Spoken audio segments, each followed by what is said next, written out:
with Andre La Rosa. I'm a chartered professional accountant.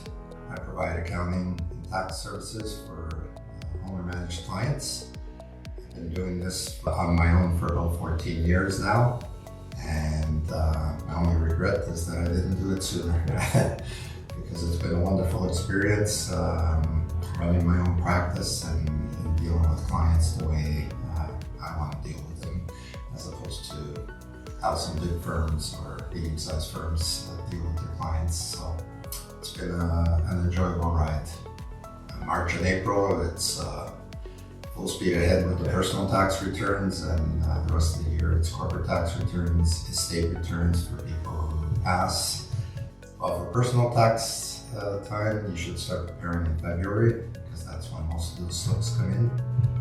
People who have a lot of investments don't get most of their slips until mid to the end of March. So those are the ones that have to be done in April.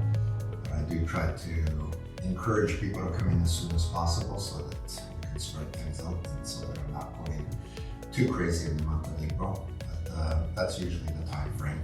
Sometimes I'll get a package with slips and stuff, but then a week later I get, oops, I forgot this.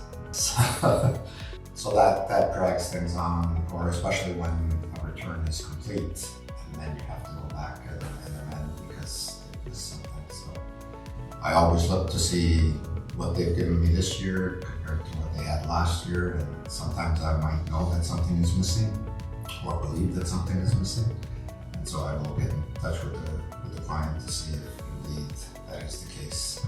And Richmond Hill has been my home since 1989, I think. Going back, right? So I was born in Toronto to Italian parents, so I try to get back to Italy whenever I can. So I'm Italian background, but born and raised in Toronto. Then moved to Woodbridge as a teenager, then moved to Richmond Hill when I got married, and I've been here ever since.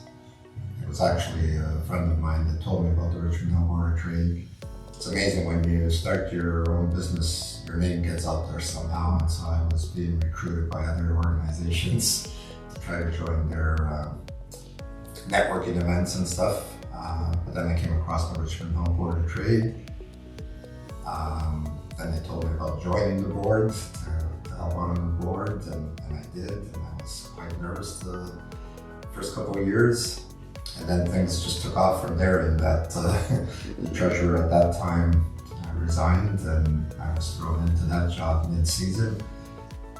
I've been the treasurer, well, from that day right till a couple of years ago when I decided to retire from that particular journey. But it was a lot of fun. I met a lot of people, both on the board and obviously Richmond Hill members, and it was a very good decision to join the Richmond Hill Board of Trade. It's helped in a number of ways. Number one, with some clients, which is what you always hope to get when you join these networking events. But number two, just meeting a lot of different people. People who have joined the Richmond Hill Board of Trade, I've gotten to know a lot of them. Some of them are now clients, like I said. Some are colleagues. We refer work back and forth, which is a very good thing as well. It's nice to get back and help other members. A lot of friends too have come from that. You go out to events throughout the city and you're meeting people you know. Even across the street here at the Richmond Hill Center for the Performing Arts, walking through the halls there, you just meet so many people. It's nice to meet familiar faces or people that you know, at least from the community.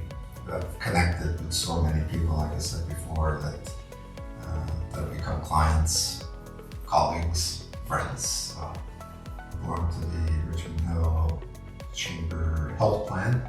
Whenever I need services, I always look at the Richmond Hill Board of Trade directory first. Someone doesn't come to mind right away.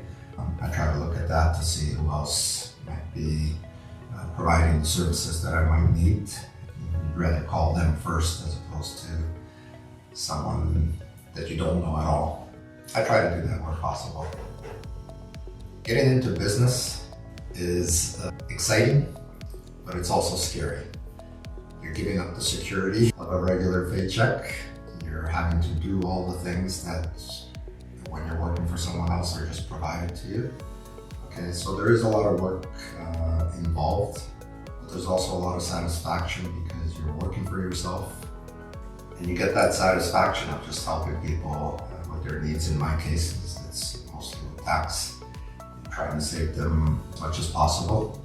It's a good thing. I see it now from the other side because I get clients who are just starting off and going into business for themselves, right? And the number one thing I always tell them is, don't wait a year to see your accountant or your lawyer. Do it right from the beginning, because that's when they can give you the advice to get started and help you and avoid some of the traps that people get into when they don't seek help. The number one thing is, if you're thinking about doing it, do your homework, make sure that it's the right decision for you, go for it, and join things like the Richmond Board of Trade, because you will meet people and you have to meet people. You have to get your name out there. People have to know that you exist, that you're someone that you can trust, because other people will then spread the word. For me, it was very, very important that decision to join the Richmond Board of Trade. And if you're looking for a new accountant, give me a call. I'm Andre La Rosa.